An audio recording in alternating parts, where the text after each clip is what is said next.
একটা সময় ছিল যখন বাংলা ছিল ভারতের অর্থনৈতিক আর সাংস্কৃতিক রাজধানী। ব্রিটিশরা মজা করে বলতো তারা পশ্চিম গোলার্ধ চালায় লন্ডন থেকে আর পূর্ব গোলার্ধটা চালায় কলকাতা থেকে।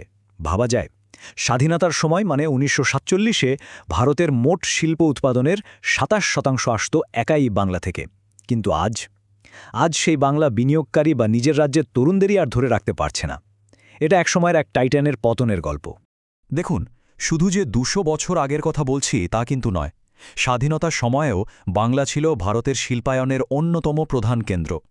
দেশের বুদ্ধিবৃত্তিক আর সাংস্কৃতিক যে নবজাগরণ, তার কেন্দ্রবিন্দু ছিল এই রাজ্য। কিন্তু আজকের বাস্তবতা সেটা একেবারে অন্যরকম। বিনিয়োগের অভাব আর রাজ্যের ছেলেমেয়েরা কাজ বা পড়াশোনার জন্য বাইরে চলে যাচ্ছে, এই দুটো জিনিস রাজ্যের ভবিষ্যৎকে এক গভীর সংকটের মুখে ফেলে দিয়েছে। ২৭%। ১৯৪৭ সালে যখন ভারত স্বাধীন হল, তখন দেশের মোট শিল্প উৎপাদনে বাংলার অংশ ছিল এটাই। এই একটা সংখ্যাই বুঝিয়ে দেয় যে অর্থনৈতিকভাবে রাজ্যটা ঠিক কতটা শক্তিশালী ছিল।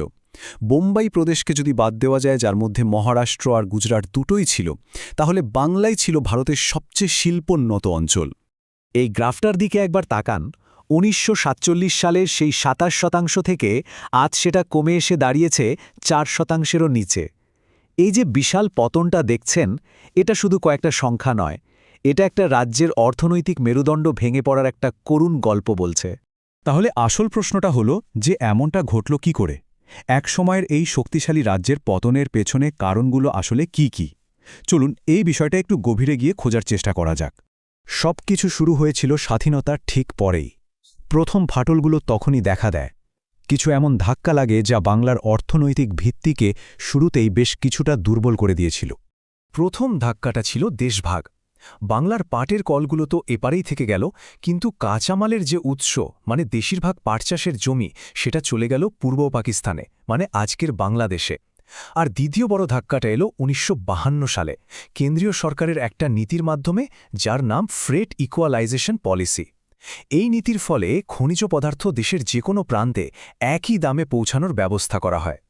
এর ফলে বাংলা তার খনিজ সম্পদের যে প্রাকৃতিক সুবিধাটা পেত, মানে কম পরিবহন খরচের সুবিধা, সেটা পুরোপুরি হারিয়ে ফেলল। এরপর এলো ৬০-এর দশক। এই সময় বাংলায় একটা নতুন রাজনৈতিক আদর্শের জন্ম হল, যেখানে শিল্প বিকাশের চেয়ে রাজনৈতিক লক্ষ্যগুলো অনেক বেশি গুরুত্বপূর্ণ হয়ে উঠল। ১৯৬৭ সালের নির্বাচনটা ছিল একটা ঐতিহাসিক মুহূর্ত। এই প্রথমবার রাজ্যে একটা অকংগ্রেসি সরকার ক্ষমতায় এলো, যা ছিল বাম দলগুলোর একটা জোট, নাম ইউনাইটেড ফ্রন্ট। আর এই পরিবর্তন রাজ্যের শাসন ব্যবস্থা আর অর্থনৈতিক নীতিতে এক বিরাট বদলের সূচনা করল। নতুন সরকার ক্ষমতায় আসার পরেই তাদের একজন মন্ত্রী শ্রমিকদের বললেন ধর্মঘটের বদলে ঘেরাও করতে। ঘেরাও ছিল এক ধরনের আগ্রাসী প্রতিবাদ, মানে শ্রমিকরা কারখানায় ঢুকে ম্যানেজার বা অফিসারদের তাদের নিজেদের অফিসেই আটকে রাখত। এই নতুন ধরনের জঙ্গি শ্রমিক আন্দোলন খুব দ্রুতই চারদিকে ছড়িয়ে পড়ল। এর ফল যা হওয়ার তাই হল, মানে একেবারে ভয়াবহ। সরকার যেহেতু এই জঙ্গি ইউনিয়নগুলোকে সমর্থন করছিল, তাই ধর্মঘট আর ঘেরাওয়ের সংখ্যা হু হু করে বাড়তে লাগল। কারখানাগুলো দিনের পর দিন বন্ধ থাকতে শুরু করল, আর শিল্পপতিরা তাদের পুঁজি নিয়ে রাজ্য ছাড়তে বাধ্য হলেন। এর ফলে মাত্র কয়েক বছরের মধ্যে বাংলার শিল্প উৎপাদন প্রায় অর্ধেক হয়ে গেল। তো এরপর শুরু হল বামফ্রন্ট শাসনের সেই দীর্ঘ যুগ, প্রায় ৩৪ বছর। এই সময় তাদের শিল্পবিরোধী মনোভাবটা প্রাতিষ্ঠানিক রূপ পেয়েছিল, মানে সিস্টেমের অংশ হয়ে গিয়েছিল। এই টাইমলাইনটা একটু দেখুন। ১৯৭৭ সালে জ্যোতি বসুর মুখ্যমন্ত্রিত্বের মাধ্যমে এই দীর্ঘ শাসনের শুরু। এই সময় মরিচ ঝাঁপির মতো বিতর্কিত ঘটনা ঘটেছে, সিন্ডিকেট রাজের মতো ব্যবস্থার জন্ম হয়েছে, আর অবশেষে সিঙ্গুর নন্দীগ্রামের জমি আন্দোলনই এই শাসনের অবসানের রাস্তা তৈরি করে দিয়েছিল। এই সময়ে একটা অদ্ভুত শাসন ব্যবস্থা তৈরি হয়েছিল, যেখানে পার্টি আর সরকার প্রায় এক হয়ে গিয়েছিল। মানে স্থানীয় পার্টি নেতারাই এলাকার পুলিশ বা প্রশাসনের চেয়ে বেশি ক্ষমতাশালী হয়ে উঠেছিলেন। তোলাবাজি বা কাটমানি আর নির্মাণ সামগ্রী নিয়ন্ত্রণে রাখা সিন্ডিকেটের মাধ্যমে একটা সমান্তরাল অর্থনীতি যেন গড়ে উঠেছিল। আর রাজনৈতিক হিংসা, সেটা ক্ষমতা ধরে রাখার একটা সাধারণ উপায় হয়ে দাঁড়িয়েছিল। রাজনৈতিক হিংসা যে কতটা স্বাভাবিক হয়ে গিয়েছিল তা তৎকালীন মুখ্যমন্ত্রী জ্যোতি বসুর একটা মন্তব্য থেকেই পরিষ্কার। ১৯৯০ সালে বান্তলায় পার্টি কর্মীদের দ্বারা ৩ জন মহিলা ধর্ষিত হন আর ১ জন নিহত হন। এই ভয়াবহ ঘটনার পর তার প্রতিক্রিয়া ছিল, এরকম তো হতেই থাকে। এই একটা মন্তব্যই সমাজের গভীরে ঢুকে যাওয়া এক ভয়ঙ্কর বাস্তবতাকে তুলে ধরে। এই দীর্ঘস্থায়ী শাসনের বিরুদ্ধে অবশেষে একজন চ্যালেঞ্জার উঠে দাঁড়ালেন, এমন একজন যিনি বামেদের ৩ দশকেরও বেশি সময়ের ক্ষমতার দুর্গটা ভেঙে দিয়েছিলেন। তিনি হলেন মমতা বন্দ্যোপাধ্যায়। মমতা বন্দ্যোপাধ্যায় ছিলেন একেবারে অন্যরকম এক নেত্রী। কোনো রাজনৈতিক বংশপরিচয় ছাড়াই একটা সাধারণ নিম্ন মধ্যবিত্ত পরিবার থেকে উঠে এসে তিনি নিজের জায়গা তৈরি করেছিলেন। তাঁর লড়াকু আর আপসীন মনোভাব তাকে বাংলার রাজনীতিতে এক অন্যরকম শক্তি হিসেবে প্রতিষ্ঠা করেছিল। তার রাজনৈতিক সংগ্রামটা ছিল রীতিমতো রক্তক্ষয়ী। ১৯৯০ সালে একটা প্রতিবাদের সময় সিপিএম কর্মীর আক্রমণে তার মাথার খুলি ফেটে যায়। এই ঘটনাটা তার সংগ্রামী ইমেজটাকে আরও শক্তিশালী করে তোলে এবং সাধারণ মানুষের সহানুভূতি তার দিকে চলে আসে।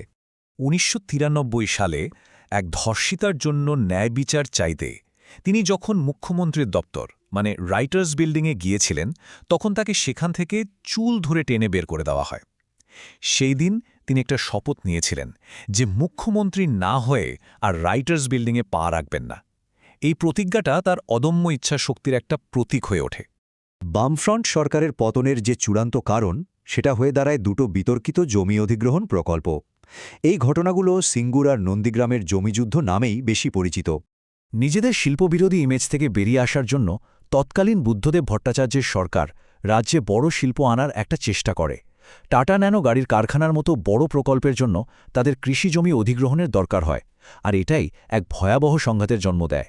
একদিকে সিঙ্গুরে টাটা ন্যানো কারখানার জন্য আর অন্যদিকে নন্দীগ্রামে একটা কেমিক্যাল হাবের জন্য জমি অধিগ্রহণের বিরুদ্ধে তীব্র প্রতিবাদ শুরু হয়। এই দুটো আন্দোলন খুব দ্রুত রাজ্য জুড়ে ছড়িয়ে পড়ে আর সরকারের বিরুদ্ধে ব্যাপক জনরোষ তৈরি করে। আর মমতা বন্দ্যোপাধ্যায় ঠিক এই সুযোগটাই কাজে লাগান। তিনি অনিচ্ছুক কৃষকদের পাশে দাঁড়িয়ে এই আন্দোলনগুলোর প্রধান মুখ হয়ে ওঠেন। জোর করে জমি অধিগ্রহণের বিরুদ্ধে তৈরি হওয়া এই জনরোষকে কাজে লাগিয়ে তিনি এক ঐতিহাসিক জয় পান এবং ২০১১ সালে ৩৪ বছরের বাম শাসনের অবসান ঘটান। কিন্তু গল্পটা এখানেই শেষ নয়। বাংলার রাজনৈতিক পটভূমিতে কিছু বিষয় দীর্ঘ সময় ধরে রয়ে গেছে, যা রাজ্যের বর্তমান এবং ভবিষ্যৎকেও প্রভাবিত করে চলেছে। সবচেয়ে গুরুত্বপূর্ণ বিষয়টা হল, বাংলায় সরকার হয়তো বদলেছে, কিন্তু রাজনৈতিক সংস্কৃতির মূল সমস্যাগুলো, যেমন রাজনৈতিক হিংসা বা দলের একছত্র নিয়ন্ত্রণ, এগুলো আজও একটা বড় চ্যালেঞ্জ হিসেবে রয়ে গেছে।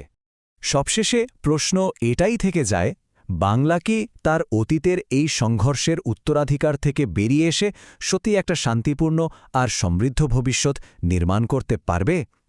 এর উত্তর বোধহয় ভবিষ্যতের হাতেই তোলা রইল।